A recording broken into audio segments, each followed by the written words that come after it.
Anthony as well. How are you both doing on this fine Tuesday? Vacarus is here as well, not a name that I recognise. Hope you're doing well. Good to see you. We are here to talk about the best army in the game. The scaliest Lizardmen. Yeah, hell yeah. Hell yeah. There are a couple of Lizardmen experts in the country, and I don't want to slight the other Lizardmen expert that I talk to. However, I know Pip, I'd say reasonably well as Warhammer friends go.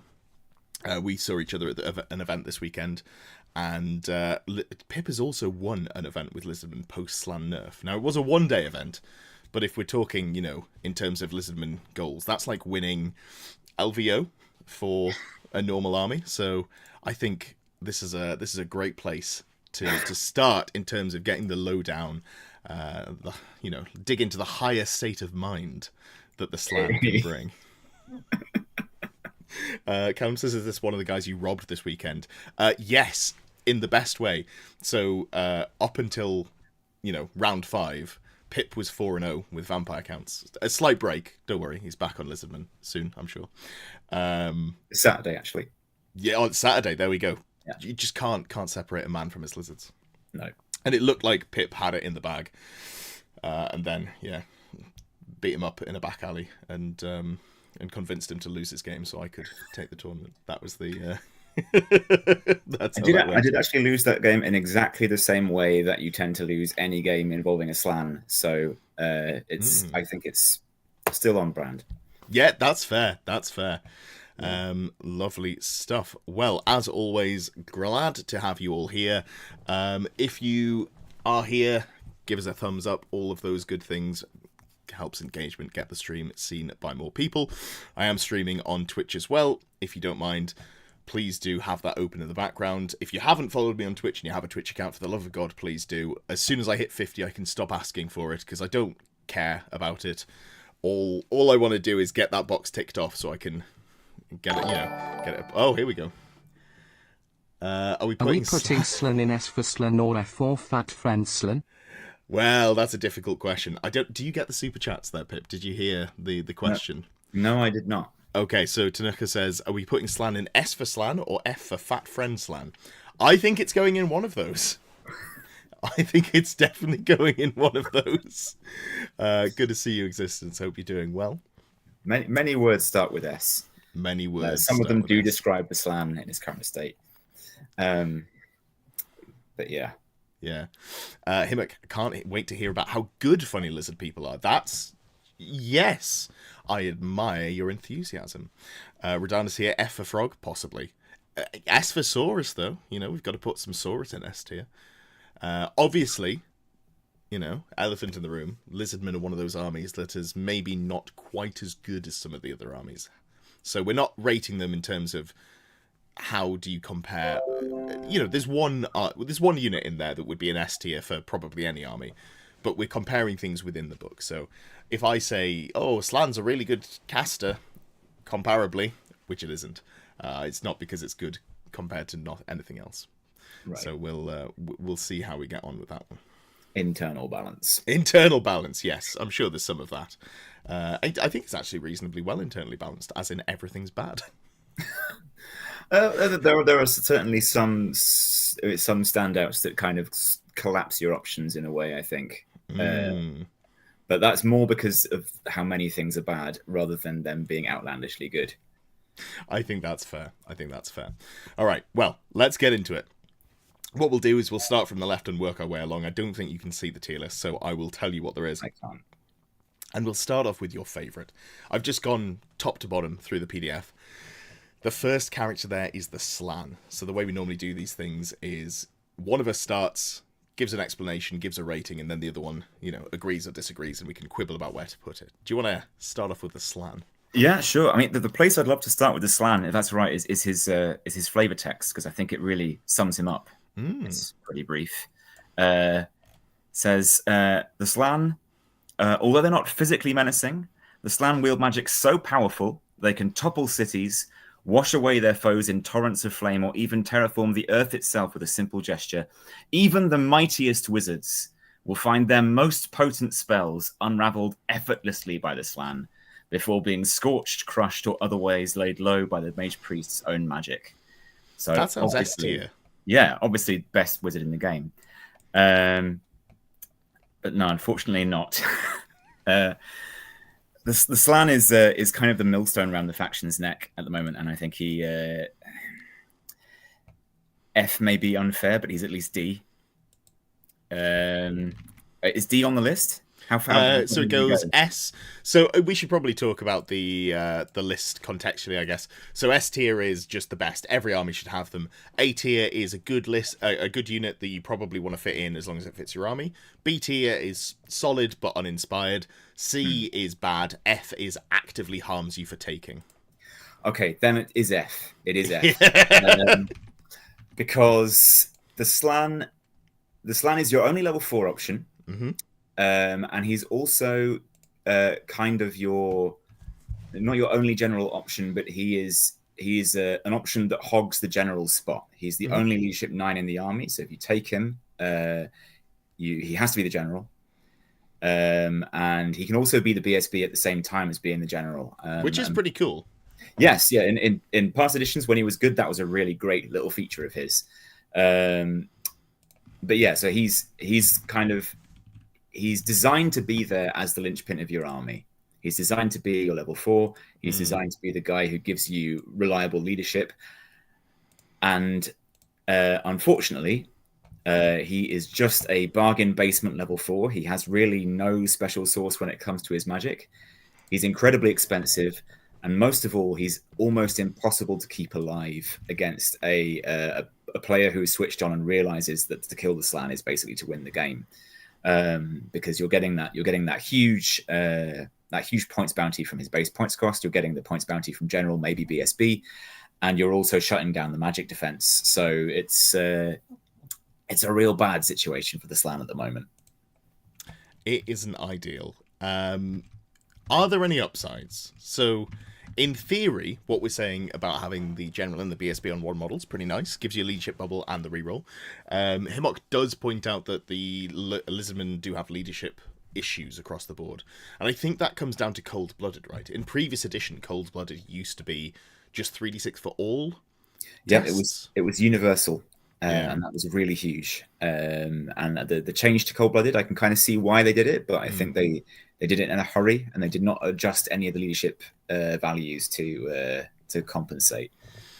They changed something in a legacy army in a hurry. That does not sound correct. I know, right? Yeah. Yes, I feel like if you wanted to give it just always on 3d6, you drop the leadership 1 point on every model, and if you remove it from where it was, you probably just put it back up a point. So the Slann's 10, some of your Saurus characters go up to 9. I think they start at 8, don't they? Yeah. No, that's exactly true. I think all Lizardmen leadership values were artificially suppressed because they had this rule, and now they don't have this rule. It's not that artificial suppression hasn't been lifted. Yeah, I don't know what you're talking about. I can see it on the profile. It says Cold-Blooded. It's still there. Yeah. But I mean, the Slann does have a couple of unique things. He's got his sort of special item ability slot like Bretonnian Virtues or any of those disciplines. The disciplines, and he's got Arcane Vassal, and he's got the Law of Lustria. And the question is, do any of those things make him worth taking when on paper his core stuff seems so bad? And the answer is no. So Law of Lustria is a terrible faction law. I guess that doesn't come on the tier list, but that's at least a C, probably an F. And the disciplines, this used to be a very spicy sort of upgrade menu for the Slann. And they've mostly tried to copy over old abilities from 7th and 8th edition. In 6th edition, the Slann's upgrade menu was done differently, but the 7th and 8th had disciplines. But of course, Old World restructured its magic system. And so basically all the abilities that actually made you a better caster have been cut because they don't translate into the Old World magic system. Yes. So we're only left with ones that basically make you more survivable. We've got one that makes you better at dispelling, and one that affects your spell selection in a bad way. and sort of piling more points into making something that is far too squishy and far too expensive tougher without making it do anything more is really just sort of good money after bad. Yeah. So I think the only positive unique feature he really has is Arcane Vassal, where he can use Skink Priests as range extenders for 1 spell per Skink Priest per turn. That's genuinely a really good ability. It's the Dark Elf focus familiar, but it can be reused. It lets you get some really serious range on some spells that otherwise are designed to have much shorter ranges. For example, Miasmic Mirage, a Slann can cast a Miasmic Mirage 27 inches. But that is a expensive combo, and it's a rule that really belongs to the Skink Priest rather than to the Slann. Yeah. But it does get around the fact that I don't think we've even touched on the Slann. The Slann is a monster with a 90-degree vision arc, which is really bad for illusion, because illusion you typically have a dragon up your butt. So having the ability to cast it through a skink is quite nice on the basis of they have a 360-degree line of sight. Yes, and this is why this rule exists. Historically, is where this rule came from. The Slann is locked into a large block of infantry and has limited potential for where it can position and what it can see. So it would be able to use its skinks as kind of spotters. So that's a leftover there. But yeah, the monstrous creature designation is maybe one of the 2 main reasons that he's impossible to keep alive against a strong opponent. I think he's a large target. He gets basically no way for friendly units to shield him. Temple Guard have a special rule that helps them shield him, but he is just basically always visible, always targetable. He's got 5 wounds, toughness 4, and a 5 up ward save. Good luck. Yeah, I mean, I think we're probably going over on how bad this is, because there's only so many times you can say, oh, and here's another thing that's terrible about him. But like you can buy Ethereal for the Slann for 60 points. He just dies to fireballs. Which is so frustrating. Like, I don't even think so. The disciplines you can take, the one that people tend to default to, 60 points to get Ethereal, I don't even think that's the one that I'd go with. I think I much prefer the regen, which is 35 points, gives you a 5 up regen, and then you combo that with some Temple Guard or something to block the non-magical attacks. Yeah, because honestly, when I was doing my best to run Slann at the tournaments, I was running with no disciplines. Because it's expensive enough already. Sure. I do like Becoming Cogitation. It's pretty perhaps strong. It's if you want to have a dispel oriented Slann, and shutting down magic is pretty important for Lizardmen, because you'll see in the rest of the list there's a lot of stuff that's quite vulnerable to magic missiles. So if in a world where you did find a place for a Slann and you had 50 points going spare, Becoming Cogitation is quite a nice option, but mostly disciplines are junk, unfortunately. I think it's a huge shame. It's one of the main things dragging the faction down, because if you look at the army selection composition list, the Slann's in the same slot as a Bretonnian Duke or a Chaos Lord, like 0 to 1 all the time, regardless of the size of your army. So I really think that the way the army is built, the way that they were writing it to be, is meant to center around him, and the fact that he's basically unusable kind of just puts a hole through the hole. Yeah, I agree. So F tier, I think, is fair to say for Slann, because it probably does harm you for taking it. We do have Steve Rogers in chat saying, thinking about what to do for my next army, talk me out of doing Lizardmen. I think we might manage that by the end of this stream. No, you should do Lizardmen. Just be aware that it's going to be challenge mode. That's fair. We're going to move on to a more positive one, and that is the Saurus Old Blood. So the Saurus Old Blood is the Lord level version of the Saurus characters, and they come in at 140 points, so fairly cheap, honestly, for a Lord level character. Strength and Toughness 5, 5 attacks and Furious Charge, so you get up to 6 attacks, which is frankly nuts. You do only come in with Weapon Skill 6, which is a downside, and you've got a low leadership in 8, but you can buy a Carnosaur, which is basically what you're going to see. So in terms of characters, we've gone from probably the worst to probably the best, in my opinion. I think I'd put Saurus Old Bloods in A tier. How do you feel about that? Yeah, I think that's spot on. Saurus characters have always been a real strength of the army since 6th edition, and that hasn't changed. Yep.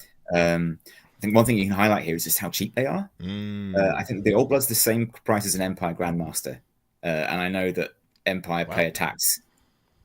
I think that's true. Maybe I've got my Empire Off points. the top of my head, that sounds like it might be right, actually. Yeah, about 140 points. Yeah, I hadn't so put it in those terms before. You're not quite in the same league as a Bretonnian Duke or a Chaos Lord in that you've got 3 wounds, your weapon skill 6, initiative 3, I want to say, maybe 4. Honestly, he's great weapon so much that it never matters. But you are very close to those characters, and you are much cheaper than them. Yeah.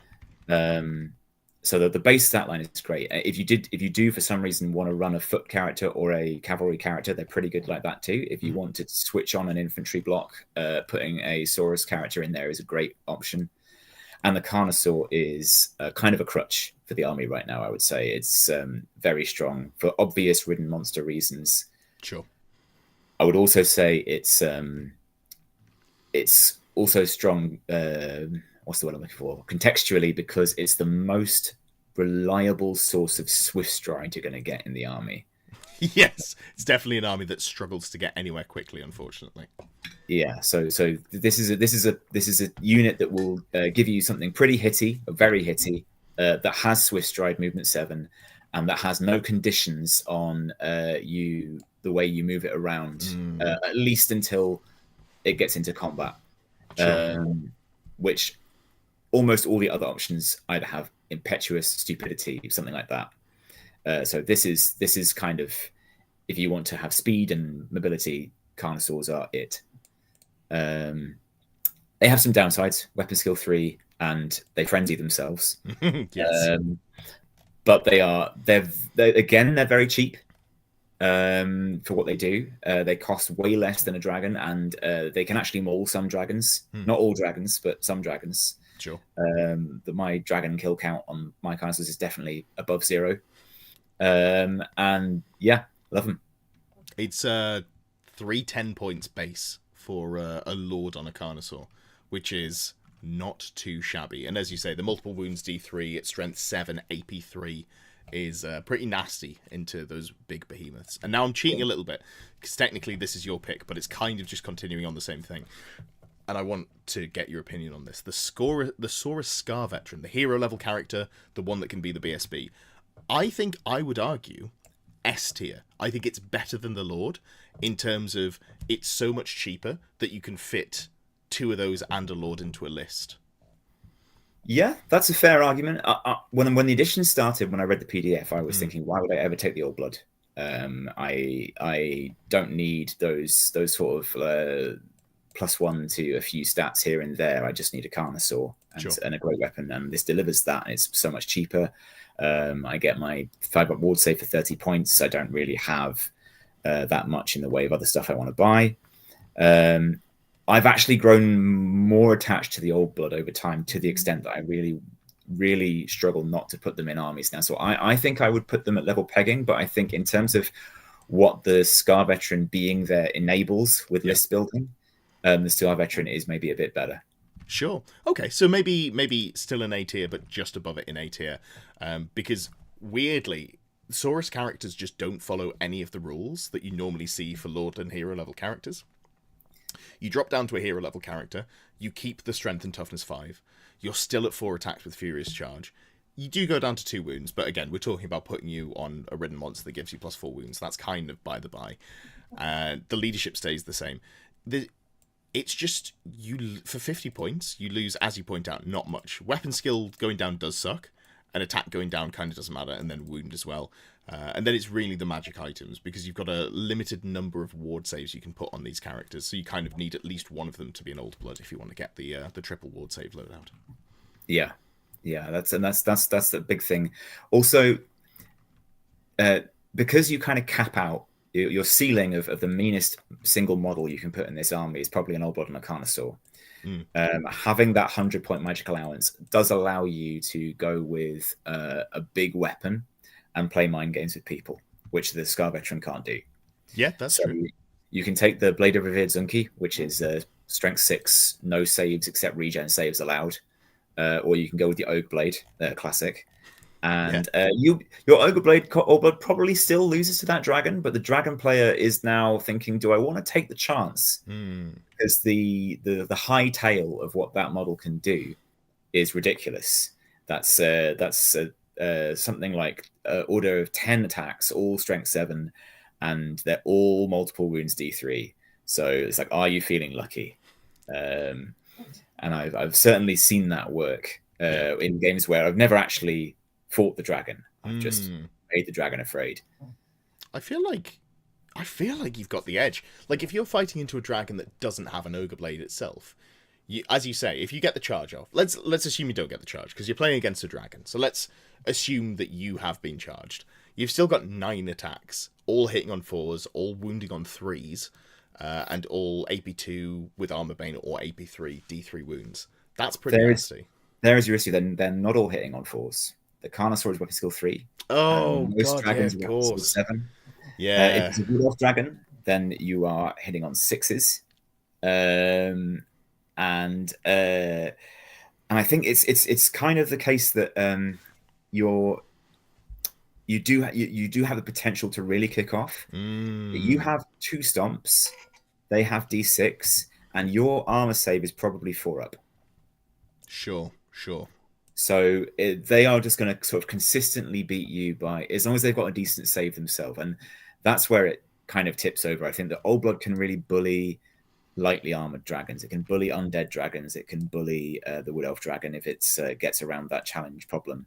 But it can't fight the 2-up armor save High Elf dragon or the sort of 3-up, 5-up Chaos dragon, because those saves just take it down to who can be consistent rather than who can spike. Yeah. That's fair. That makes sense. Okay, cool. But yeah, I think both of them up in A tier makes sense. Obviously, I've played against you. You were my second game at my first tournament, and you beat me soundly. This was when I learned that you shouldn't be deploying war machines basically on the line, which sounds very obvious, but I was not, a competent 40k player back in May of last year. Sorry, I should say I wasn't a competent fantasy player. And I think it was at that event we got to talking. I was like, why don't you just take more Carnosaurs? And then I played you at my second Old World event in the second round, and you beat me soundly. But this time you had 3 fucking Carnosaurs. Two. Oh, okay. You went from 1 to 2. And then LGT, I took 3. And that was it. That was too many. I think then with the second event after you beat me, I was like, why don't you try and fit a third one in? And we talked about the magic item allotment and trying to fit 3 with ward saves. Good times. Are those the only 2 times we've played? I think so, yeah. I have a 0% win rate into Lizardmen at tournaments. Yeah. I'm not going to make any excuses for that. That just is what it is, Yeah. Maybe I'll match up into you at some point in the. I think it's the same principle of how Lizardmen are currently, I think, like second in win rate behind Mortuary Cult on our world rankings. Like if you get in early enough and then just stop the count. I don't want to say it was all me, but I have stopped playing Dark Elves, and I had kept them up at about a 44% win rate, and now they are languishing here in the UK. So there's, I'm just saying, sometimes with those lower number of players factions, if you stop playing them, such as you've had a dalliance with the undead, it can go badly for the stats. Yeah, no, you do have to tick the box that says show me factions with fewer than 10 games to see Lizardmen on that graph. But then they're second place. That's very exciting. Very exciting. Yeah. Perfect. Hey Steve, how are you doing? We've also got Himok saying the blade is one of the... Tanaka said the blade of Tsunaki is one of the only weapons that competes with the Ogre Blade. It's very good. I like it, but I feel like in the meta we're in, I struggle to want to use an item that doesn't have multiple wounds if I'm paying a lot for it. But I think that's a little bit personal preference as opposed to anything else. I'm tempted by it, actually. I've not used it for a long time, but I'm gravitating back towards it because it's a very good answer to one of the armies that beats us up the hardest. Supremacy, yes. In fact, it's a good answer to 2 armies, one of which is a much fairer matchup, but mostly... probably the only way you'll ever kill a Bretonnian Duke before he rolls a 6 to kill you is with the Blade of Vizunki. Fair. That is fair. They are pretty speedy. We just had a super chat. Thank you, that rat bastard. With some scathing propaganda. Filthy rat spawn. Yeah, that's basically Get back in the inverse, ocean. basically the inverse of that. So I should hook the two of you up so you can have some sort of horrible race war as fanatics of your factions that aren't played very much. Fantastic. Winslow says, "Hi everyone, here for the lizards and depressing unit discussions." So far, we're like three in. Two of them are good. We've hit two of the best units in the book. Yeah, They are on the same page, but yeah, all three of them are on the same page. We've gone from the highs to the lows, or the lows to the highs. Yeah. Let's move on to the Skink Chief. Do you want to take this one? Sure. Yeah, I think this guy's a B, maybe. I think that sounds reasonable. He's very cheap. He's kind of like a goblin character in that you get quite a lot of stats for basically nothing. He's got 3 attacks, which is quite surprising for a 45-point, essentially missile character. Yeah. Strength 4. He has a ton of mount options, so he can be on foot, he can be on a bird, 2 kinds of bird, and he can be on a Stegadon. Unfortunately, he can't be on the ancient Stegadon, which is the better Stegadon. But that means he's a really kind of multi-use character. He can be your BSB, and if you put him on a Stegadon with the Frenzy banner, then he ends up generating 5 attacks from the Stegadon crew, even though they're skink attacks. It's quite funny.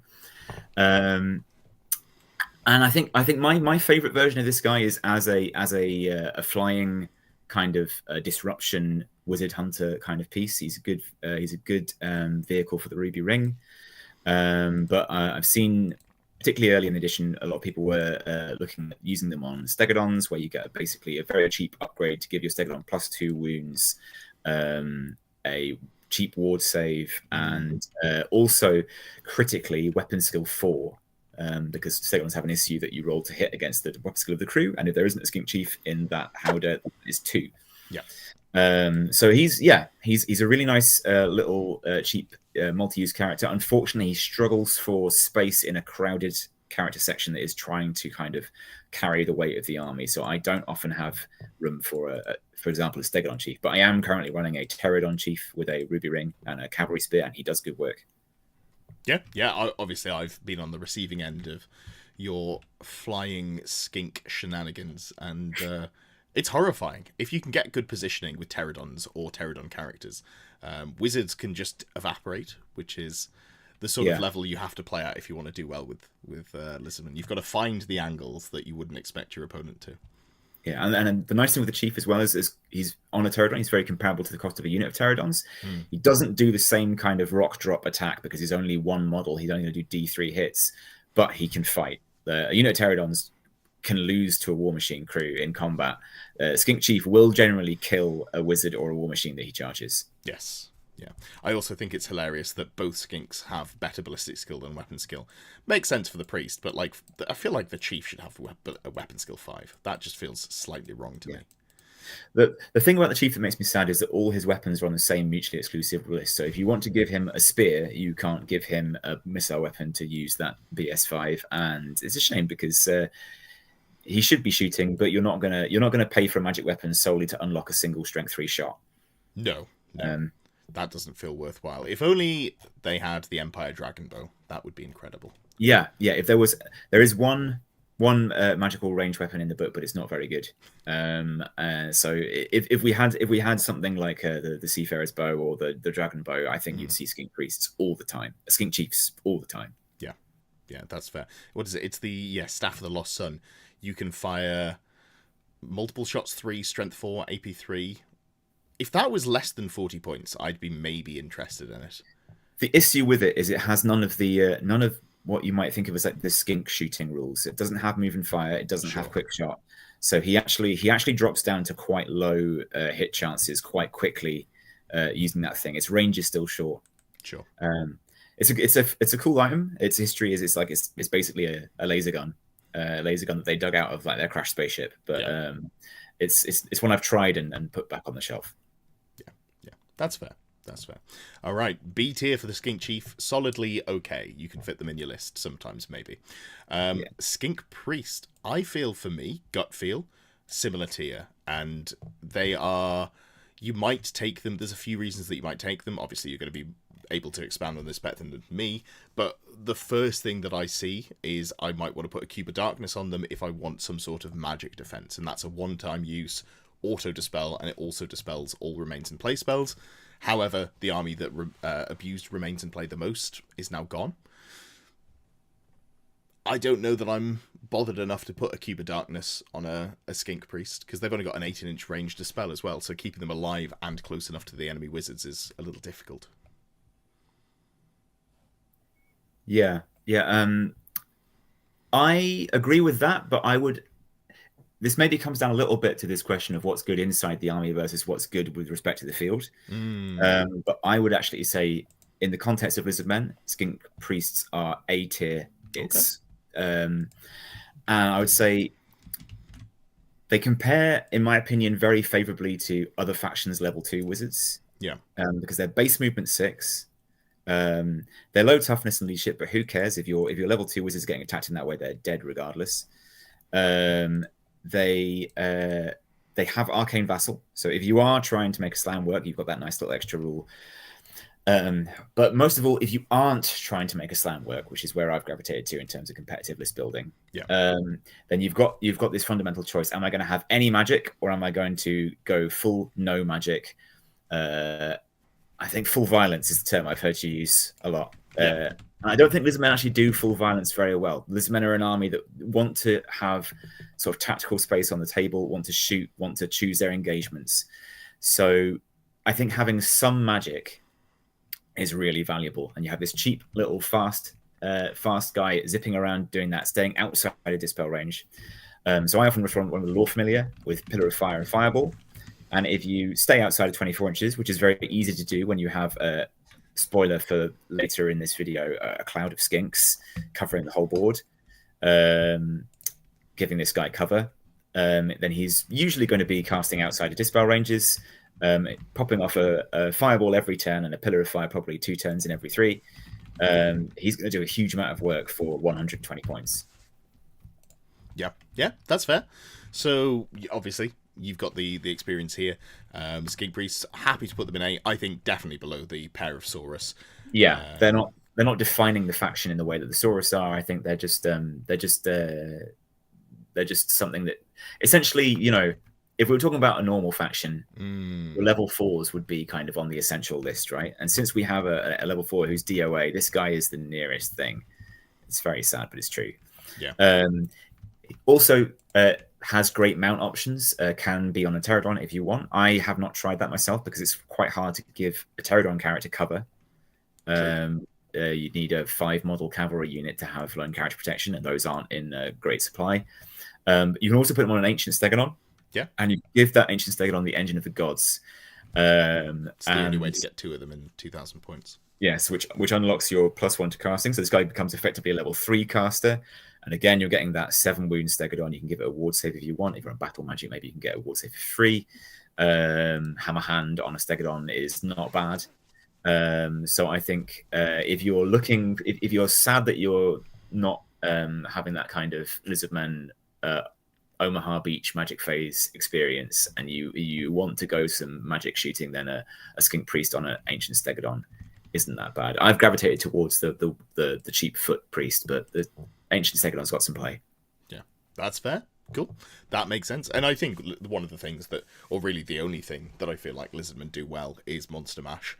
They can bring more high toughness bodies than most armies can, albeit with poor saves. It's sad. It's not the only thing they ought to be able to do, but it's the natural thing they gravitate to right now. Yeah. That is fair. Lovely stuff. All right, well, that takes us to the end of the characters, and now that the stream is picked up, I'm going to very quickly remind you, if you haven't liked the stream, I would appreciate it if you do. It means more people see it. And also, if you have a Twitch account and you haven't followed already, twitch.tv/Close Order Warhammer. I just need to get to 50 followers, then I can stop asking about it, and you never have to hear me talk about it again. So, would appreciate that. We're very much nearly there, and I can get the application on. People like your Skink Omaha Beach comparison, or maybe not like, maybe are shocked by. I mean, I think in past editions, the Lizardman magic phase usually felt like a war crime, and I do think that's how it should return to be. That's why Skinks still feel like a war crime. Skinks still feel like a war crime, but the Slann should feel like a war crime. That's what we've been robbed of. That's fair. That's fair. So let's go on to the war crime unit of Skink skirmishers, because they are the next up in terms of the PDF, I believe. No, sorry. Will blue ball you slightly. Temple Guard, they're the next up in the PDF. Were they the first core choice? Yeah. Okay. Yeah, Temple Guard. I think they're a B, a bottom of B, maybe. I like that. You look at the stats, you're like, I kind of like this unit. For 16 points, you get 2 attacks, weapon skill 4, strength and toughness 4. You've got a 4-up armor save, or a 5-up if you use your halberd. You've got inbuilt AP 1. You've got shield wall and stubborn. If you are taking a Slann, you get to basically look out, sir, when the Slann's not in the unit. On a 2-up, you can pass the hit across. There's a lot of stuff to like there, apart from the fact that you have to take a unit of Saurus in your core already. Yeah, the Saurus are kind of elbowing these guys out of the way, despite the fact that these guys are objectively better infantry per point. Yeah. They're basically 1 point more than Saurus, because you are going to buy the shield wall upgrade for Saurus. And they for 1 point, they get weapon skill 4, stubborn, and some unique special rules and halberds, which is crazy. They are the unit that's going to rescue you if you decide to take a Slann. They are the most reliable way to protect your Slann against shooting. They're also maybe the second most reliable way to protect your Slann against melee, because with stubborn and shield wall, they are opaque, if that makes sense. A problem with guarding models like the Slann in Old World, which wasn't there in past editions, is that most units will, when they lose combat and don't flee, will still phase through friendly units behind them. Stubborn and shield wall lets you not do that, regardless of whether you've been reduced below 2-1. It's unfortunately to completely surround the Slann with units like this would cost an exorbitant amount, but that's kind of what he wants. He wants to be sitting behind an actual wall, and they are an actual wall for 1 turn at least. Yeah. They are still infantry, so they're kind of suffering. Their unique special rules are baffling to me. They make no sense, but they do work to keep a Slann alive a bit longer than he ought to. I find the Lookout Sir one very funny, because Lookout Sir is like, it's 1 hit that it usually protects you against, right? You're chucking someone out of the way of the cannonball. Yeah. But the Slann can be targeted by your opponent's entire army, and presumably, like, if a Hellblaster fires 30 shots at him, 30 Temple Guard leap in front of the bullets 1 by 1. And then if there's fewer than 30, do they get back up and come back for a second try? I don't know. But they are the thing that makes me sad about them is they took a triple nerf from their old selves. They went down to Initiative 1 from Initiative 2. Yeah. And that's extra sad when you're a halberd unit, because that just makes the halberd a strictly worse great weapon. True. They lost light armor, so they're now on the same save as Saurus rather than being 1 better. And it's models that are defined by having big helmets, so that's a bit frustrating. And also the fact that they're a base high strength unit with halberds. The changes to AP kind of got them pretty badly. Sure. So Temple Guard used to be AP2 when strength was tied to AP. AP1 is very different to AP2 in terms of what they can threaten. And they can't really receive effective magic buffs like a lot of other elite infantry can, because most of those buffs are target self, and the Slann cannot join this unit. So unless you want a little Skink Priest sticking off the end trying to do that at level 2, you're not going to be really changing the profile beyond the base stat line. But yeah, I would say this is the best heavy infantry unit in the book. Cool. All right, so that goes into B for bland. And does that mean that Saurus Warriors go into C for crap? On the basis of that you have to take them, and they lose so many rules from what you just talked about. They are actively harming you for having to take them. Yeah. Oh, okay, that's down to F tier. Yeah, I think if we count the fact that they're mandatory as part of their stack line, then they're F tier. Sure, I can see that. So Saurus haven't taken so much of a downgrade from past editions, except in respect to the change to cold-blooded. Leadership 8 cold-blooded was insane, and I was a Saurus enjoyer in 8th edition. The competitive option was still Skinks, but I would take some Saurus. people would look at the big block of Temple Guard and go, I know that's effectively unbreakable. I'm going to try and kill your Saurus. Instead, they would find out, the Saurus are actually still quite close to unbreakable. And then they would get hammered in the flank by the Temple Guard unit. And going from Leadership 8 cold-blooded to Leadership 8 not cold-blooded means this unit loses the sneaky thing it was actually best at, which was just being a huge speed bump that would wreck the undercarriage of anything that tried to run it over. Because their stats are quite impressive on paper, but they're really kind of geared towards beating up trash troops, which is not something that ever wins you games. I don't know if your opponent's bringing 200 state troops. Yes, if you're a playtester for the old world, then obviously they're a S tier. But S for Saurus. Yeah, but they go. Their happy places like beating up skeletons, goblins, that kind of thing. Weapon skill 2, they're going to kick off. Yeah. But initiative 1, weapon skill 3 means they don't trade well into anything sort of remotely elite. Yeah. I've seen them lose to Yeoman Guard, which was sad.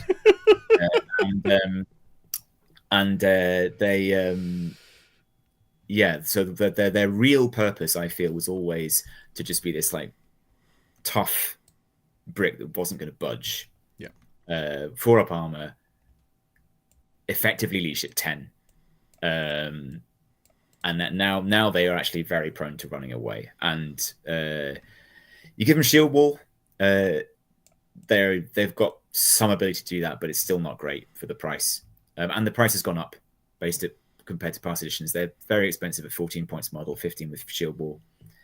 I tend to run these as a minimum unit of 10 with a champion and a musician, and shield wall. And the idea is I'm going to be able to challenge block a monster once per game.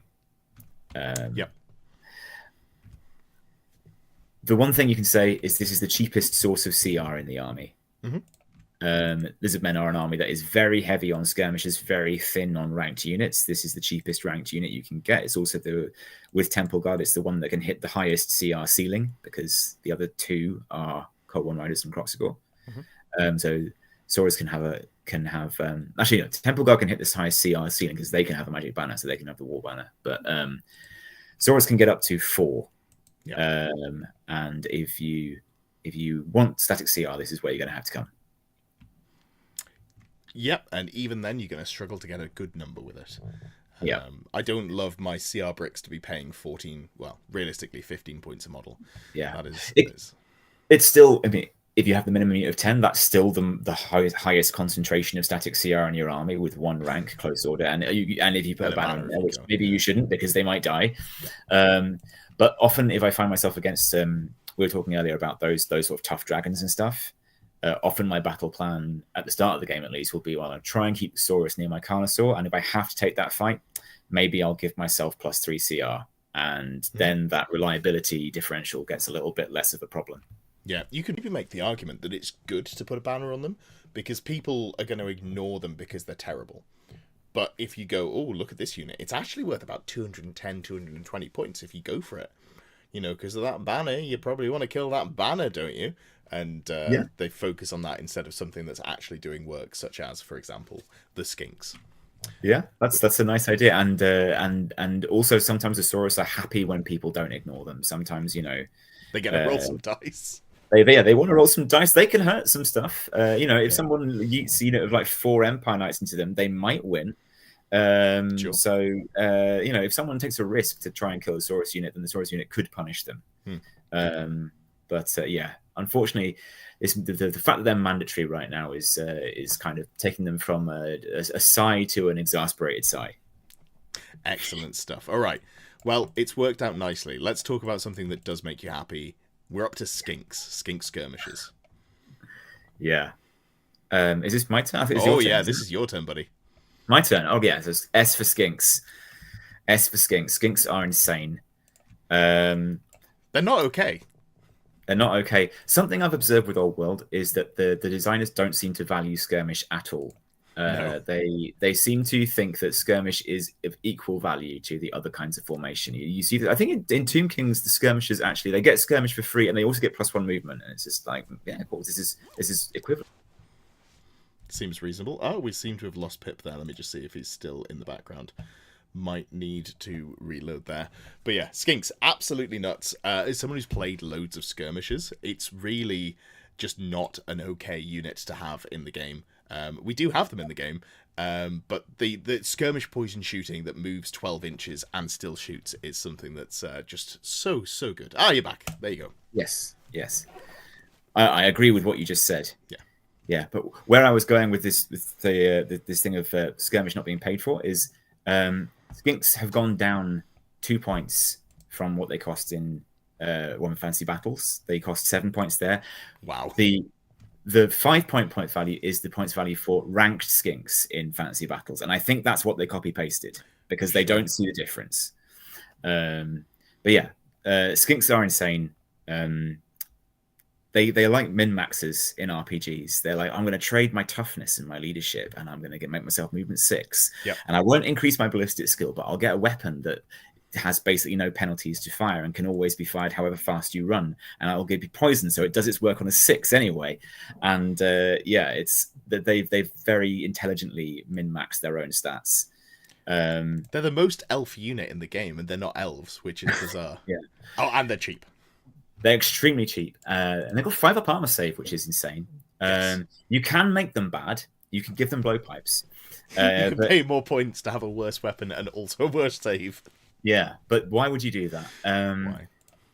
And as well as so, poison shooting, they're not poison shooting in the sense of what is kind of making headlines right now of gigantic bricks that use stacking buffs. Because they're with the 12-inch range, they have a limited surface area. You can't focus fire with Skinks onto a single target very well because you have to basically completely surround it to get that many shots. The most shots you're realistically going to get with Skinks onto one model is probably like 24. Sure. And also because Skinks naturally come in smallish units of 10 or 12 to be maneuverable and not to die to skirmish rules. You aren't going to be able to stack lots of buffs onto a single unit. In fact, we don't really have buffs like that available. Yeah. You might have Plague of Rust if you have a well-positioned Skink Priest or if you're running a Slann like a hero. But that's the best you're going to get. So Skinks are more of an attrition piece than a kind of a nuke that you see with sort of the giant poison goblin Death Star, but it's still poison shooting. It's still brilliant. 5 points a model. What's not to love? And also board control. When these units are like 50 points, even if they have nothing to shoot of any value, you can have most tournaments I've been to running rule of 6, so 6 of these units, 2 of which will be scouting or vanguarding. So basically the whole board is covered in them, and anywhere you want to go, you have to ask my Skink's permission. So they are single-handedly holding the army up right now, I think. Yes, they're not. So all of those things, they are incredible. They're a very good unit. They do have some weaknesses, and I don't really care about seeing them on the other side of the board because the list that I like to run, which is where I go, how many magic missiles have I got? Baseline. I got like 3. That's where they do start to suffer a little bit because obviously they've got no magic defense, and I go, well, Fireball, Ruby Ring, Pillar of Fire, and that can cause some real issues. No, they're very, very fragile. They have real weaknesses, and they're fragile in melee as well. It used to be that in sort of 8th edition infantry rules that they could actually give it back to sort of like cavalry and dogs. That's not the case anymore. Sure. So I think with Skinks, you have to be aware that if your opponent decides to, you're going to end the game having given away about 300 points in Skinks. Sure. And the question is, can you make that effort not worth their while, and can you win back more than they claim that way, which is often pretty easy. And it's an opponent you see. It's a decision you see your opponent make. It's do I kind of go after the Skinks, or do I try and ignore them? And both of those decisions can be the wrong one, and both of them can kind of tilt people. So it's a very much a game-defining unit in that respect. Yeah, that's fair. I think it's hard to say much more about them. They're an incredible unit. They're very good. Straight up into Skink tier. Next up, we've got chameleon skinks, and before you say anything, where am I putting them? So they come in special, right? Chameleon skinks. They're not a core unit. Yeah. You kind of suffer for where to spend your points, I find. Obviously, there are some things that you can take, and I know that you've been taking a range monster mash list that we'll get to down the line. I feel like for me, chameleon skinks are maybe top of B, verging into A, but I don't think they're quite good enough to make A, given that they're over double the points of a normal skink. I wouldn't put them in A, yeah. I think their value really depends on the comp you're playing in. Mm-hmm. If you're playing hard rule of 3, chameleons are a lot better. If you're playing rule of 6, chameleons are kind of unnecessary. Sure.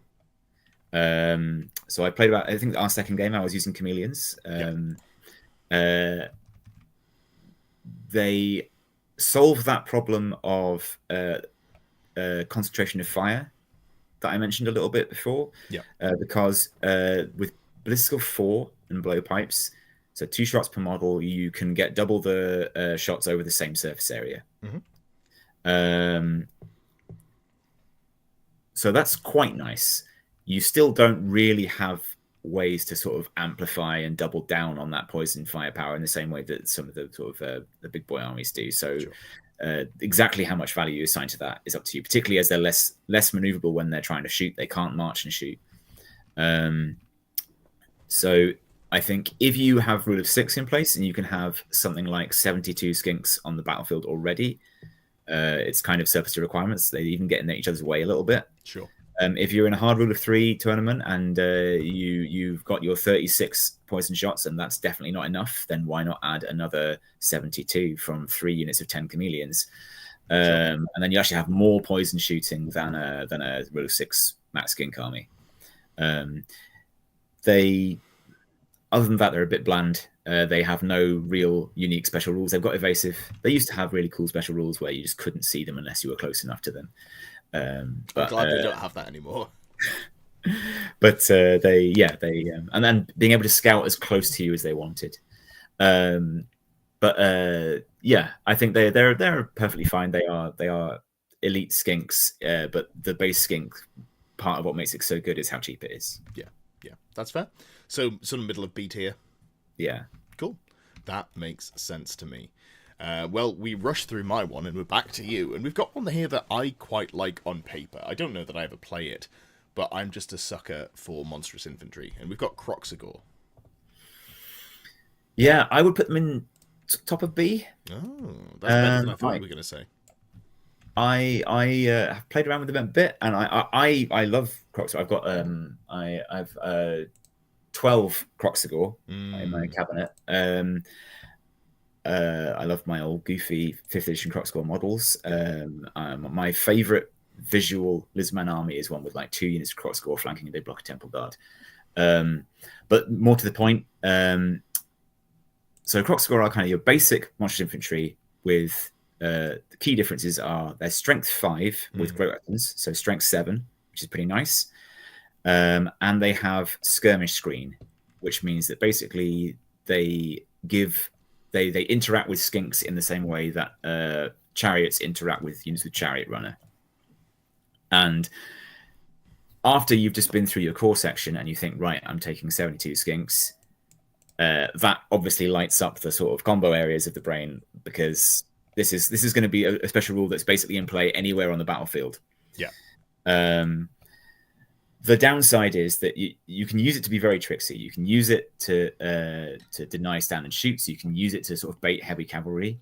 But when you pull that off, which takes some doing, it's not an automatic thing. You need to have some skill and some thought in doing it. And it's also something that kind of dictates your tempo. But when you do successfully pull it off, they don't actually hit that hard. 3 weapon skill, 3 attacks. And again, they've suffered from that change to AP.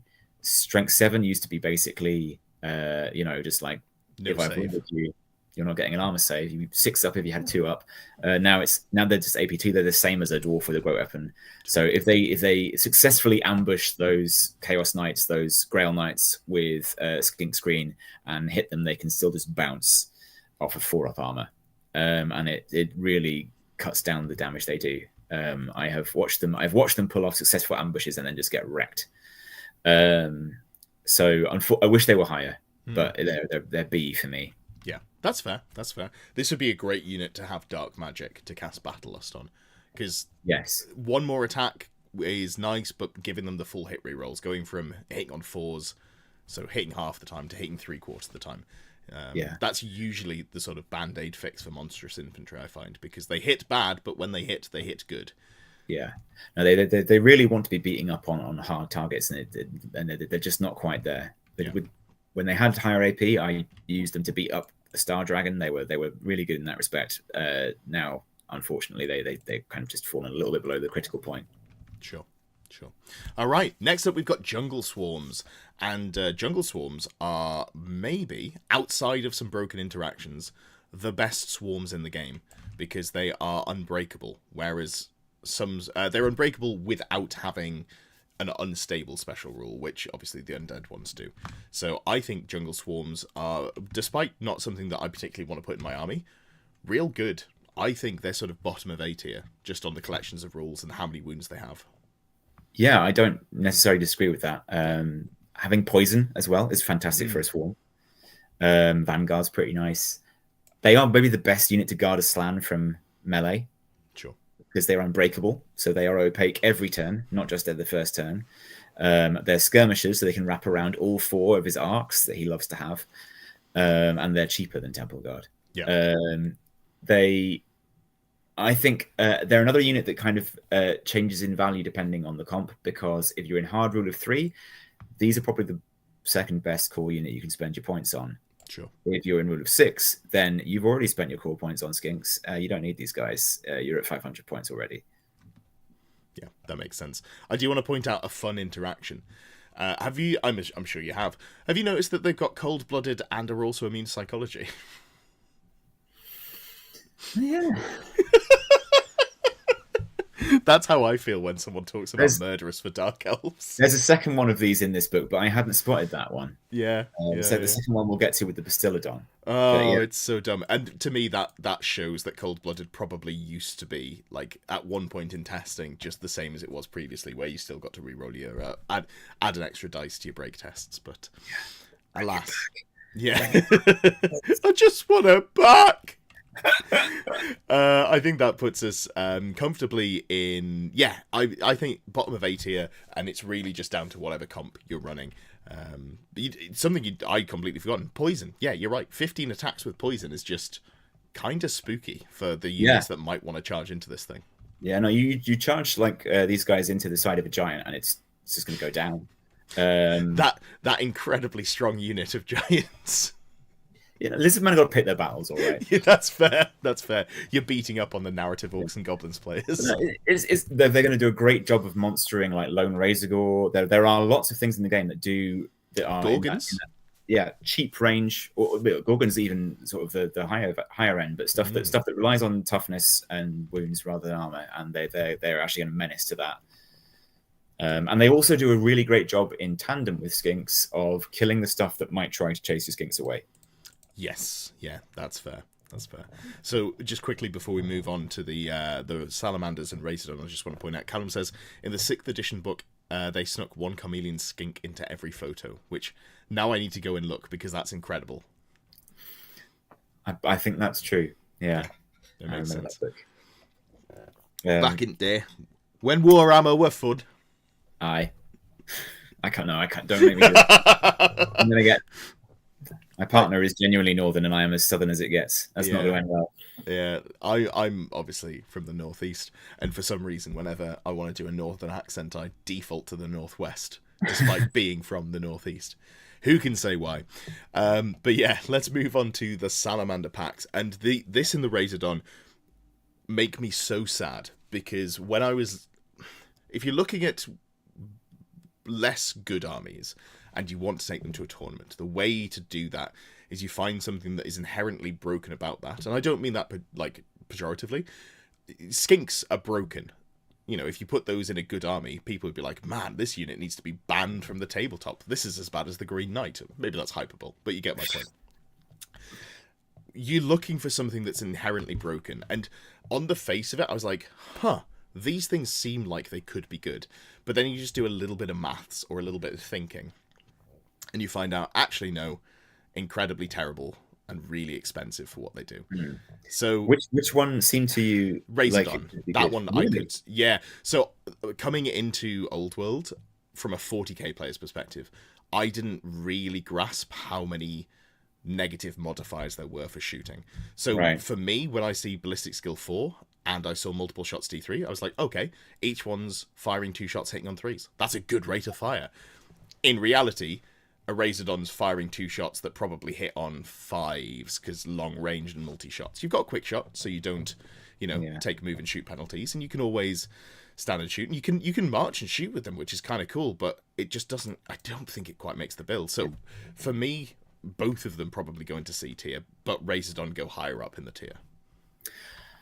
I would actually say the Salamander is better than the Razordon. Ooh, interesting.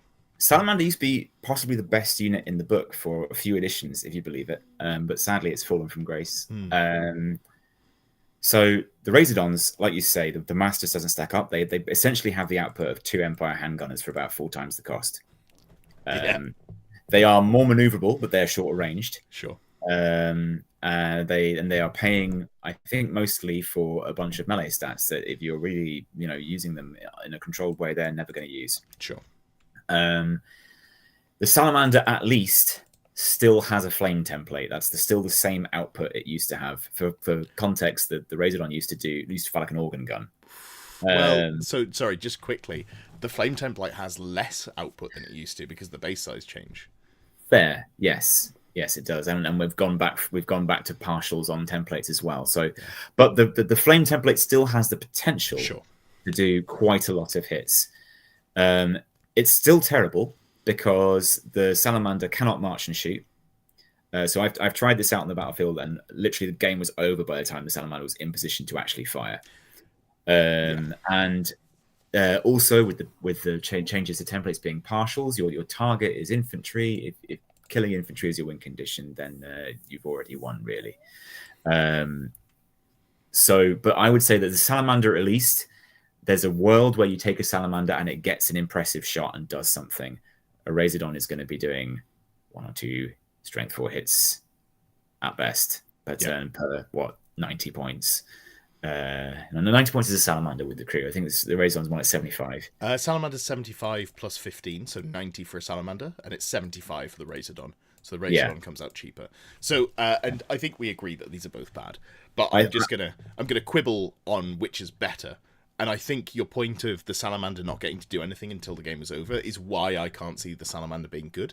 While the Razordon doesn't do a lot, at least you can get it doing stuff probably from turn 1. Like, theoretically, maybe not turn 1 if you go first, but you move 6 inches, you can shoot 18 inches, you get to stand and shoot with them, which obviously the Salamanders don't do. And they're cheaper.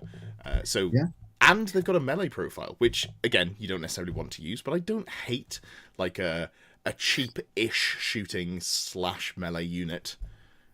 Yeah. Which is what this is. I remember my friend when I was a teenager, we were playing 6th edition, being absolutely furious when he charged Salamanders and then they just ate him. The thing I think that's a fair argument. The thing I'd say is with strength 4 AP1 ballistical shooting, you're not doing anything statistically that just more Skinks won't do. Oh, 100%. Yeah. This army doesn't need light shooting, does it? Yeah. Which is really what the Fiery Breath is as well. Yeah, that's true. The Fire Breath can do volume in a way that the Plinky Skink shooting can't do. But like we said, it takes forever to set up. It's more of a deterrent than an actual weapon you can deploy. But I think, did you say both of them in C? Yeah, definitely both of them in C. Yeah, an argument for F in that they're really kind of dead points, but C is fine. Yeah, I don't feel like they hurt you in the way that the Saurus do or the Slann does, because the Slann is you're taking an expensive caster that's also your general that's going to get shot. And the Saurus you have to take. I think they're just like an inefficient unit. They're just doing nothing rather than actively tackling your own side. I've also just looked, and I can't believe that they've only got 2 attacks. I thought they had 3 for some reason, and so they're even worse in melee than I thought they were. Yeah, strength 5 AP2, which is cool, but only 2 attacks. If you want to beat up some warhounds, they're your guys. Sure. Although they are fear causing unit strength 1 models, so I don't think the fear ever comes into effect. No, but they've got 3 skinks who I presume pick up the fear. I don't know. I guess they technically do. Yeah. Unit strength Okay. 4. Unit strength 4. If you get up to paying 150 points, you've got a unit strength 8 fear courser. Yeah. Don't ask me how they rank up with the mixed skirmish unit when they get charged. I don't even want to think about that. I think skirmishes is probably the easiest way to do it. Like, as in, I don't think it actually matters. You just put the models in that fit, and you put them so as many can fit as possible, which means realistically, if you've got too many skinks, the razordons go to the back. Yeah, because you've got to maximize, right? So I think that means genuinely that the razordons go to the back if you've got a big unit, which isn't a real problem because nobody's doing that. Nobody's taking these. We don't need to think about them. Yeah, they're initiative 4 though, which is an incredible stat for this army. It's a shame that it doesn't come with anything that you want to be striking. Skink stuff comes with initiative 4, which is nice, but yeah. But the fact that the actual lizards come at initiative 4 is a little jarring to look at. You're like, where's my initiative 2? That's what I'm used to seeing. Speaking of initiative 2, we're on to the Cold One Riders. Oh yeah. And before we say anything else, how do you feel about the fact that you have the second best Cold One unit in the game? How dare you? It's true. It's entirely true. Yeah. And you homed in immediately on what makes them the second best, which is the initiative. Yeah. So we're living in a world now where lots of elite cavalry has countercharge. So that means that in any cavalry fight where their opponent has countercharge, these guys are going second. And as my opponent and I discovered last weekend with Blood Knights versus Blood Knights, where one of us had a mortis and the other one didn't, going first really matters when you're like a shock cavalry unit. Yep. So yeah, they've got that going on. They always had that going on, but they. You know who doesn't have countercharge? Cold Ones. One Riders. It wouldn't matter. It wouldn't matter because you'd be initiative 5 and they'd be initiative 8. It kind of does matter because you don't even get to use your cavalry spears. Oh yes, your cavalry spears, the sexy cousin of the lance. Yeah. So positive things you can say about these guys. They are the unit that can get the highest attack density in the game. Yes, that is fun. If you it's very fun. If you cast the high magic spell on them, Fury of Cain, I think it is. Yeah, because they both get the +1 attack. You get up to something stupid like 6 attacks per base, and then you can give them the Frenzy banner for 8 attacks per base. Yeah, and you can do the Troglodon Roar for 10. Oh. So if you take about 600 points of very bad support models to kick this off, you get a unit that is going to make some opponents just kind of lose their mind. But they are bad. They like Saurus. They're geared for causing carnage on stuff that is kind of really below their pay grade.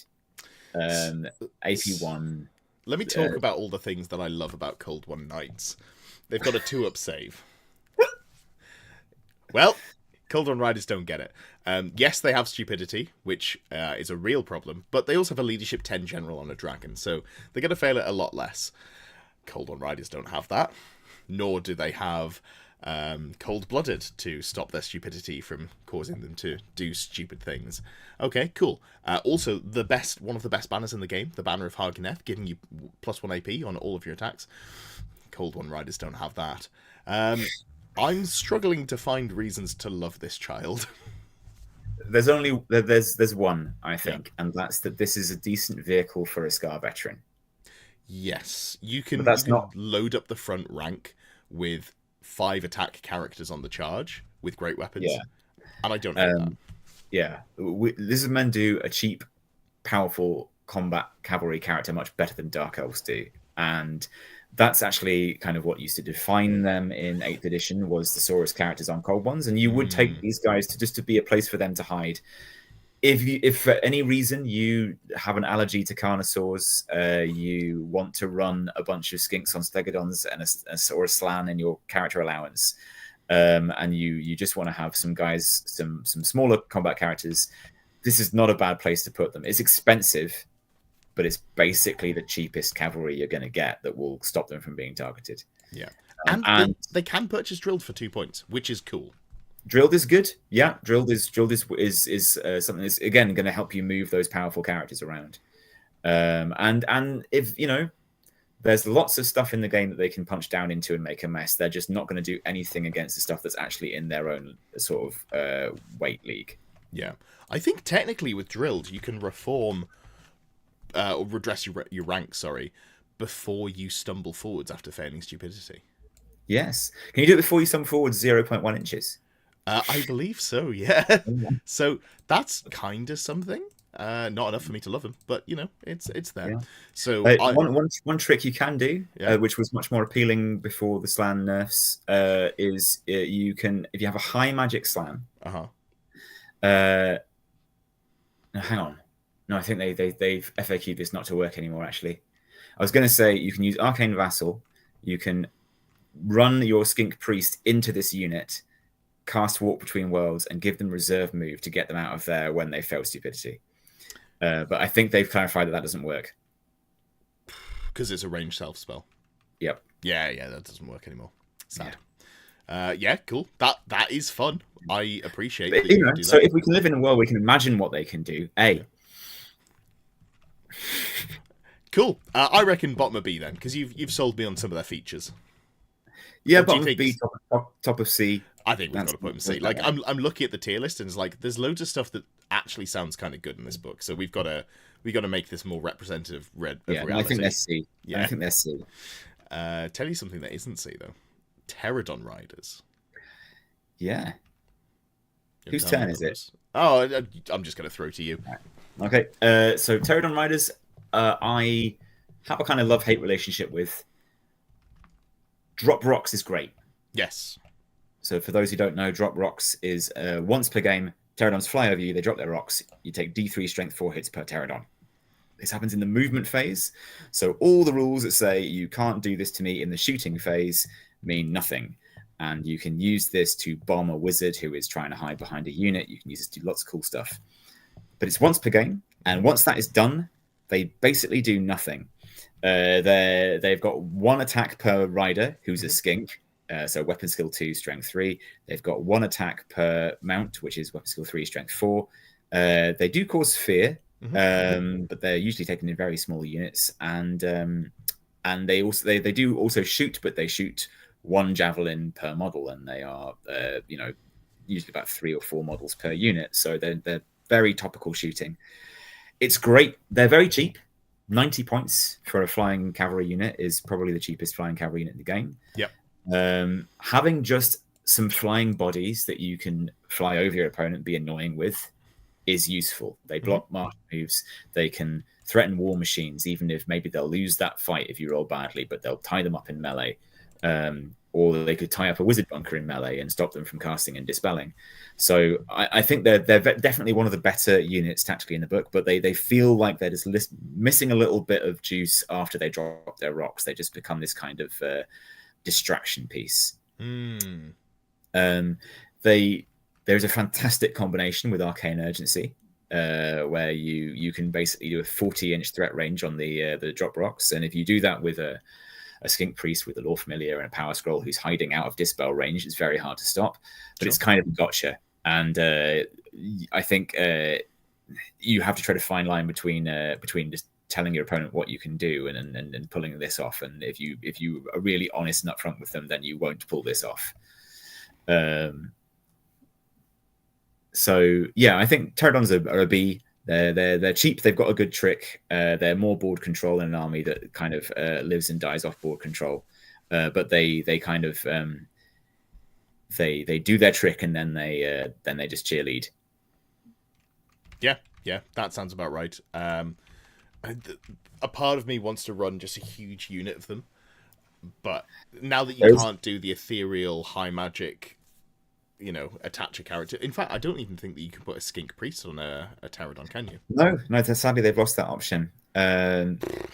Also, there is an issue with gigantic rock drop attacks, which is that you need a gigantic target. The rule is written that it's for when models in this unit pass over the target. So if you are trying to pass over a single character, then every model in your unit would have to pass over them. So you'd have to sort of cross flight paths in a way that I think any air traffic controller would have nightmares about. Yeah. less of a problem if you're going all in with the Arcane Urgency plan, but yes. So where do you reckon? Somewhere in bottom of B, do you think? Yeah. I don't see the list up on the screen, so I don't remember what else is in there right now. But they're Croxagore, Skink Chief, Chameleon, Skinks, and Temple Guard. I would say they're bottom of that. Yeah. Yeah, that sounds about right to me. Above Cold One Riders as a slightly better cavalry unit, which is aggressively fine. And if you have 5 of them, then give lone character protection to lone Saurus characters on the Cold Ones if you want to run those. Yeah, true. Ryan says, excited for what I think is a sleeper points efficient unit, Ripperdactyls. I have no thoughts on this unit, so I'm just going to throw to you again. Yeah, points efficient is not wrong. 120 points for 3 Ripperdactyls, and they will make a mess of most sort of light troops. They'll tear through missile troops, light cavalry, war machines, and wizards. I think you don't get that much output on that faster platform for that cheap many other places in the game. They're also tankier than you might think. They've got 4 up armor and 2 wounds at T3 each, so they can go down, but people will throw a fireball at them and go, why aren't they dead? The big downside is Impetuous on a move 10 360 degree vision flyer is huge.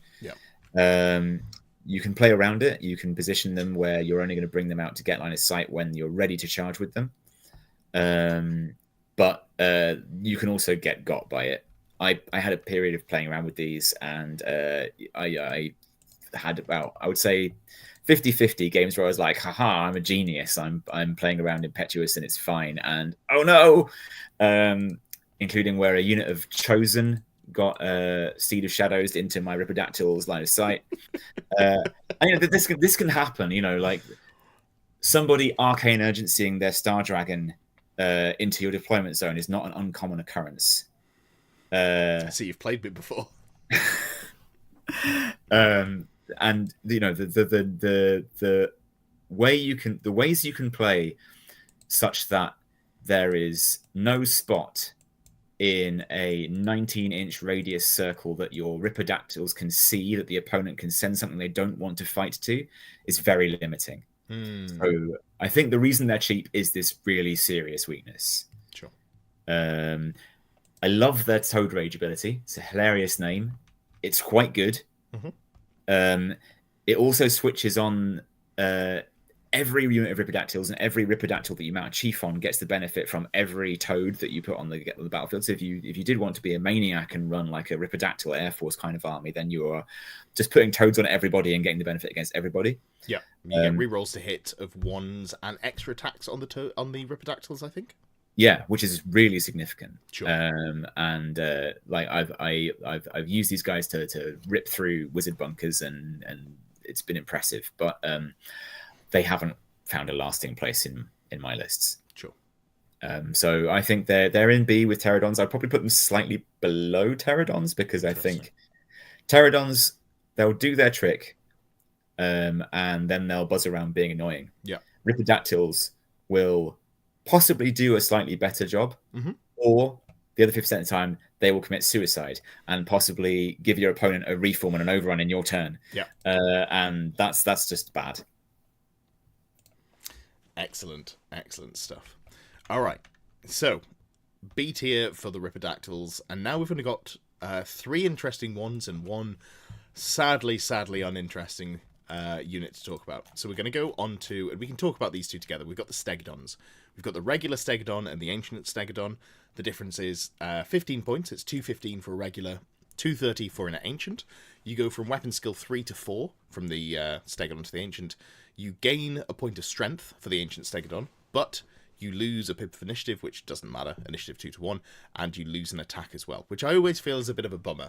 I understand the thematics of it being slower, but, better. I just think there's no need to actually give them that sort of downside. Just let them have that 4th attack. It wouldn't break the game. Yeah, no, I'm pro giving me more attacks. Perhaps if I have 8 attacks. I think... do you have thoughts on where you'd rank this before I spout off? I like them. I think, for me, when I've looked at writing competitive Lizardmen lists, it's been very much shaped from those early games that we played, and I think for me, the thing that they can do, and this is more of a teams list than a singles list, is you can just bring a wall of T6. And in my eyes, that puts them probably up towards top of B or maybe bottom of A. But they do have some issues. As you've mentioned, they have an awful weapon skill. You don't really have the luxury of putting a character on them because you're probably going to go for Carnosaurs. So, they don't actually tank as much as you want them to. They're more of a, if your opponent's running a gun line, they can maybe just be ablative wounds that you can stop things there. They have impact hits and stomp attacks, which is really nice. And then they've got people on the top. They've got stubborn. They've got terror. They're immune to psychology. There's a lot of good stuff in there. But I actually don't like immune to psychology. I'd much rather be able to use them to bait charges and then run away with them and have the Carnosaurs set up to get, charges into whatever dragon has failed to catch my Stegadon. So I think in the context of the book, I'd say bottom of A. But I think they're a fundamentally flawed unit. I think that's not. I don't disagree with that too much. I do like him. I'm just checking something because yes, immune psychology. Used to be immune to panic specifically. Anyway, So I am a big Stegadon fan. Because they're probably the best unit in the book for doing the wall of T6, like you mentioned. Yeah. They have really consistent damage output with the D3+2 AP2 stomps, and the AP3 strength 5 or 6 attacks, plus impact hits, which you'll get sometimes. I've seen them churn through very large units that people thought were safe. I've seen them sort of tank heavy cavalry and then just stomp them flat. They're the beefiest non-ridden monster you can get. They're also kind of nice sort of gunship cruiser pieces. The Howdah weapons are more significant than they look, or rather the missile fire from the Howdah is more significant than it looks. The basic Howdah weapons you get will basically never do anything. Your great bow is usually hitting on 6s if it's shooting at all, because you can't march and shoot it. Your giant blowpipe is very short ranged and suffers a lot of penalties to hit when you do move around and shoot it. But you've got half a skink unit up in the Howdah, and that's as Jack Allen discovered when I arcane urgency to Stegadon into his backline, and it immediately shot a cannon to death. Nice. That is actually a meaningful amount of poison sometimes. And then you also have the option for the Engine of the Gods, which is 25 points. And I think, with the Ring of Fury, people are saying about how it's exciting to have Hammerhand available in your non-character slots. Well, this is basically, do you want to have a sort of cut down Ruby Ring on any Stegadon you choose to bring? It is maximum 1 in the rare slot per army because it's 255 points with this upgrade, but it's pretty nice. It's a sizable little chunk of firepower, and it means that Stegadon's always doing something. If it's being movement 6, no swift stride, if it's not in a position to kind of race forward and threaten, it can be controlling quite a large area with that 360 shooting from the Howdah. 5 wounds is definitely sort of on the fragile side sometimes. 4 up armor is okay. Stubborn is great. They suffer, as well as against shooting, they suffer against ridden monsters. They really can't fight ridden monsters except the very weakest ones. But if you are going for a Monster Mash army and you want to have the ability to sort of shift into that 5th gear and go full send, Stegadons are kind of the only other monster apart from Carnosaurs that can do that. Okay, so 2 things. First of all, I love that your justification for them being good is they're half a skink unit. I think that is hilarious and something that I have overlooked, honestly. That is hilarious. Would you say that you probably put the Ancient Stegadon then at the bottom of A and the regular Stegadon at the top of B? You take both if you want to take the Monster Mash, but that's purely because you can't take 2 Ancient Stegadons. Oh, you can take 2 Ancient Stegadons, you just can't take 2 with Engines of the Gods. Of course. Oh, so you could actually take 1 with the engine and 1 without. You don't have to go down to the regular Stegadon. Yes. Yeah, for some reason in my head you couldn't do that. Yeah, the downgrade to the baby Steg is not so bad, but I would always take the Ancient if I have the 15 points. I can scrounge them up anywhere at all. Yeah, and 15 points is not where it becomes hard to make cuts. If this is in characters, And I think you can only take the Ancient Stegadon for characters, right? You can't take the regular Stegadon. The characters are both locked to one each. The chief can only take the baby, and Right. the priest can only take the ancient. Yeah, so like where I could see that 15 points mattering would be in characters, but in rare, you've got 500 points to play around with. You're probably not looking at spending the entire 1,000 to 500 points that you might have, depending on how you kit out your characters. Yeah. You can always just take the double Ancient Stegadon. Yeah, it's usually doable. Yeah. And I've had a lot of lists with 2 or even 3 ancient Stegadons in, depending on character usage. Yeah. So yeah, I think they're solid. Definitely think the ancient Stegadon belongs in A. In terms of the units that I think you'll see in competitive lists, this is one of them. Yeah, that makes sense. So where's your final placing for them? I want to be. I like them, so I'm going to say I would put them both in A, but I would Both put in the ancient above the baby. Yeah, I think that's super fair. All right, cool. We'll go with that. I will bow to your lived experience. We're going to skip one, and then we're going to go to the Troglodon, because I don't want to end on a bitter note. So, Troglodon, what the fuck is this? Respectfully. I'm not bitter. Sorry, you go first. You go. I'm not bitter about the Troglodon because it was never good. I've never experienced it in previous editions, so it was brought in not good. It was brought in 8th edition in the period of we know AOS is coming. We're going to just do these gigantic monster duel kits for everybody. We need to come up with new monsters, and Lizardmen were an army that already had a fuck ton of monsters. So how do you come up with new ideas? Well, you just jumble a bunch of random stuff together, and you come out with a terrible unit, and that's what they are, and that's what they still are. Yeah. But sorry, you were saying about the actual stats on the page. T5. Why are they T5? Do not like that. 200 points. It does come as a level 1 wizard. Don't care. Don't want it. It's got 2 stomps flat, which is incredibly whatever. And again, it's got that immune to psychology. I don't want to see immune to psychology. Give me something that I can bait charges with, for the love of God. It has Primeval Roar. Once per game, you take a leadership test on your unmodified leadership, which is 8. And if you pass until the end of that turn, all friendly units within 7 inches gain Furious Charge. Not even command range. Command range would be 8 inches. I don't understand why they nerfed that. There was no need for them to be like, oh, specifically 7 inches. We think that's the right choice. They could have just said it in command range. Or they could have said 12 inches. Both of those would be fine and make sense. But they've picked 7 as a Seven's pure... a nice round number. No, they've picked 7 as a pure fuck you. And I don't know why they've done it, and it really hurts. I hate this model. I loathe it. It's not even a behemoth, so it doesn't get thunderstomps.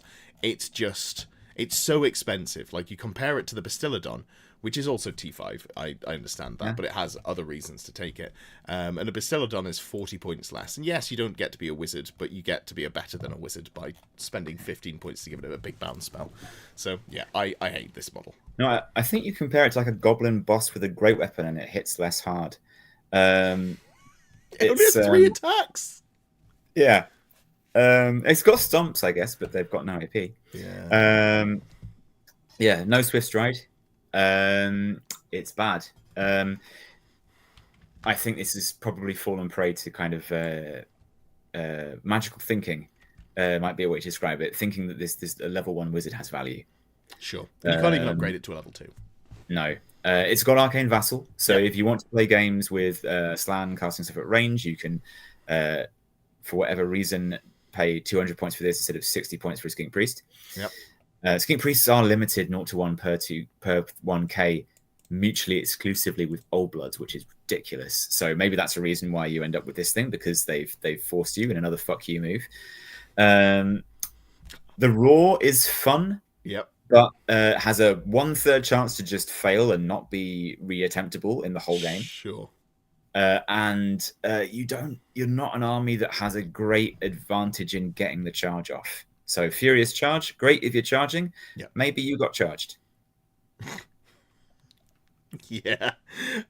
So the one niche I can see for it is that because it's Arcane Vassal and has Primeval Roar, it's the best model to support the Slann that's casting Fury of Cain on your stupid unit of Cold One Riders.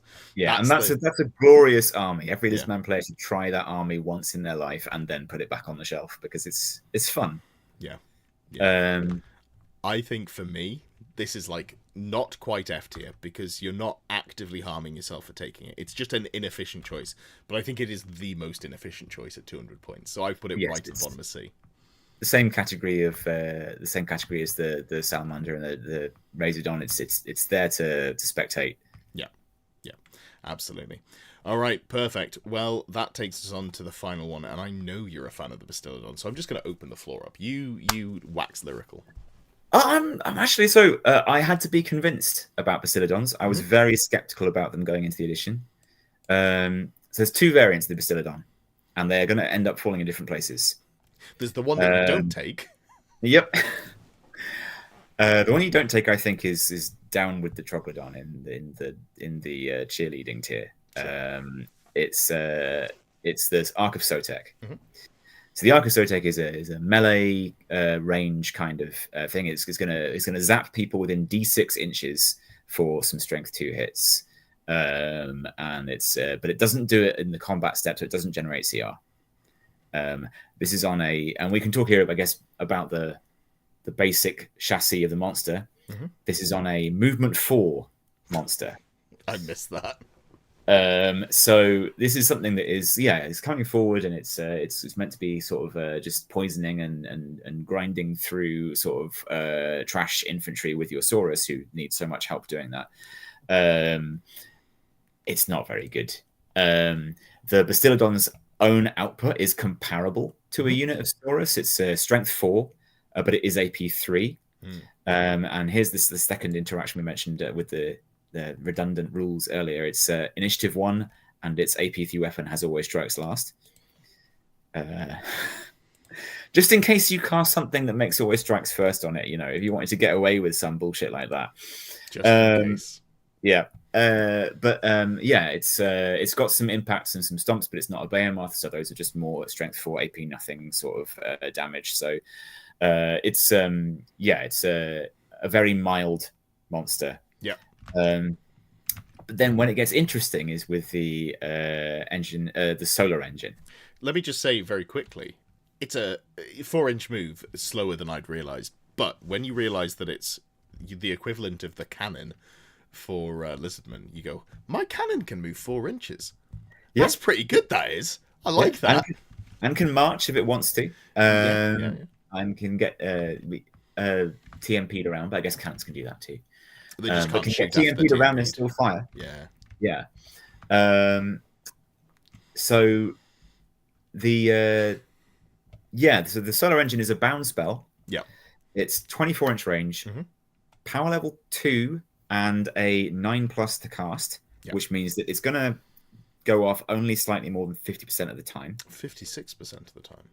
Yes, which is not great. But if you think of the cannon comparison, cannons hit quite reliably. But if you think of a war machine comparison, a lot of war machines have similar reliability to that. That's better than a bolt thrower. Yeah. Well, I mean, a cannon has a 1 in 6 to just blow itself up. Well, not blow itself up, but to misfire. So you don't have that risk. And then once you drop the cannonball in the spot, you've got a 1 in 6 to not go anywhere. Yeah. Or you could roll like a 2 or a 4. Often you need like the 6 to actually hit the thing that you're looking for. So I think it's probably comparable to the amount of times a cannon hits. Yeah, it's the big difference there is that a cannon can't be dispelled. That is true. And if you're in dispel range of a level 4, your probability is going down to close to 0. Sure. And this is on your movement 4 monster, which we didn't mention before as well. Does not have the Howder rule. Because the Howder rule is actually explicitly written for some reason to only be applicable to behemoths. So even if they wanted to give it the Howder rule, they couldn't give it to it. So it's got a forward arc that it's got to fire in. So this is a cannon that stops working once the enemy's level 4 comes within range and probably doesn't start working again for the rest of the game. And that was why I was very resistant to try them out at first. This is a 4-wound T5 steam tank, then, is what we're saying. Kinda, yeah. But yeah, with those caveats aside, when this spell hits, it's 3d3 strength 5 AP2 hits, which is one of the strongest magic missiles in the game, excluding the bullshit Casket of Souls one. Yeah. God, I hate it. So almost anything doesn't want to be hit by that. Even Even ridden monsters often don't want to be hit by that. If they've got a 2-up save, probably they're fine. But a Wood Elf Dragon doesn't want to be hit by that. Heavy Cavalry don't want to be hit by that. Nobody wants to be hit by 6 Strength 5 AP2 automatic hits at 24-inch range. I think this is a unit that, and I was convinced by Robbie Susan, who was #1 Lizardmen player in 2024, who won a couple of events with these, and I borrowed his techniques and I adapted them to my own style of list, and that was how I won my first event. And I think there's something where they kind of they have a non-linear increase in power as you take more of them. If you have one, which is what I tried and been very disappointed with, then it's going to fail to cast half the time, and it's very easy for the opponent to see, it's over there. I just have to shuffle a little bit this way. I'm in dispel range. It's just a big turtle doing nothing. If you have 3 and they're spread over the whole board, so that if you go towards that one, you're moving away from this one, and you're taking that 56% chance 3 times per turn, it gets a whole lot more impactful. And you shift into a slightly different play style from the wall of T6 we were talking about kind of strategy with Stegadons, where you have these more inexpensive monsters that are still stubborn, T5, 4 wounds, 3-up armor, that aren't really leaving your deployment zone, or if they are, they're not going very far, and they're deploying far apart from each other. So if your opponent wants to pick up those points, it may take them a turn to travel in between each Bastiladon. If they can kill a Bastiladon in a single turn, they probably don't have that many units in their army that can do that. Yeah. And they probably can't. And probably those that do don't all move that fast. So you move to a more kind of points denial style of play, where you're just like, I'm forcing you to chase these things through a cloud of skinks, and when you do, you get 175 points. That's not that much, sure, for the sweat and tears you put into it. I think Robbie was using these with the Slann with elementalism, and that is a really good. Elementalism has really good synergy with these, in that you can TMP them, you can put Plague of Rust on stuff, and now it's effectively AP4. But obviously that does require a Slann. I used them with a double Carnosaur army, so I essentially still had these 2 mobile threats running around in a berserk frenzy trying to hammer stuff, but I also had these shots coming in from the back, and that seems to work okay. I've played a grand total of 3 games with that army, and they were the RTT, and it did very well. I'm going to take this army to an event that Nick Boucher is running in London this Saturday, and I'm hoping they'll do well again. But yeah, I think considering that they did this well for me, and I've kind of understood a bit better how they work now, I think that the solar engine's in A with the Stegadons. I agree. I like them. I think I like them more than the Stegadons, honestly. Because I think the ancient Stegadons are so linear in their play pattern, whereas the Bastiladons have at least a little bit of flexibility in what you can do with them. And if you do want to run them with the Slann, they're one of the few things in the game that can keep them safe, because a large target blocks a large target's vision. So you can put 3 of them in a little U, and you can put the Skink in, the Slann in behind them, and the Slann cannot be targeted, and it stops cannonballs. Yes, and that they do that job better than the other dinosaurs in that they don't want to run off. Yeah, they've got to stay still. I have used the Slann in the U of dinosaurs, and the dinosaurs were Carnosaurs and Stegadons, and it was great for turn 1. And then turn 2 was like, oh no, I actually need to get some work out of these dinosaurs. Bye-bye. Yeah. Obviously, you don't really want them all to be together, because then one level 4 shuts them all down at the same time. Of course. But yeah, they're good, and they're stubborn, so they can hang around a bit to try and defend against anything that comes hunting for the Slann. Although most things like that will probably kill a Bastiladon in 1 turn. Yeah. You know what these make me think? These make me go, huh, Bretonnians, eh? This is maybe the only way that Lizardmen can beat them. Yeah, this is a decent. I mean, so they do set off the higher lady save. So most Brett stuff's going to be a 5-up against the Zap. If you have enough of them, and if you get decent dice, you can still shoot down maybe a Pegasus a turn. Bretonnians often are one of the armies that will under-invest in level 4s because they can get away with it. So you have some play there. And they'll also shoot the Green Knight. And it's really hard to get magic attack into a Lizardman army otherwise, and being able to just turn around and laser the Green Knight back to the hell dimension he came from is good. Obviously, don't stand within charge range of a wood. Yeah. But you can put some skinks in that wood and you can't come out of it. One of your many, many skinks. But yeah, no, I like them. I'm looking forward to playing more with them. I think they are still a unit. They're A tier in Lizardmen. I think in other armies they would maybe fall off a bit in comparison to some stuff, because I think they are a unit that's not reliable enough to really work over a sustained series of games. I think if I took them to a GT, I'm sure I'd have at least one game where it was just like, oh, we're not, sorry, the lasers aren't working today, boss. Sure. But the 175 points felt expensive to me at first. Now I think it's a pretty reasonable price point. It's just that some other monsters in the game are too cheap. Yeah, I think that's fair. One with Boom Borpians. Two Scorpions and Nurgle Spawn. The two that really leap out at me. But yeah, cool. No, that's good. And that's left us with a pretty decent tier list, and more positive than I think I would have imagined going into it, honestly. We've got only Skinks in the Skink tier. Up in the A tier, we've got both versions of the Saurus characters, Bastiladons, both versions of Stegs, Skink Priests, and Jungle Swarms. So I guess that's kind of technically 2 less units than you'd think it would be, because the both Saurus characters are 1, and both Stegadons are 1, really. Yeah. In B tier, Croxadors, Skink Chiefs, Chameleon Skinks, Temple Guard, Pterodon Riders, and Ripperdactyl Riders. C tier for Cold One Riders, both sets of the Razordon Salamander duo, Troglodons, and then F tier for Slann, and then those compulsory core Saurus as well. Yeah. Lovely stuff. Well, is there anything that we've missed that we really need to go over here, or is that pretty much covered it there? No, I think that's a pretty good overview of the army. We might have overpopulated A tier a little bit from the sound of that.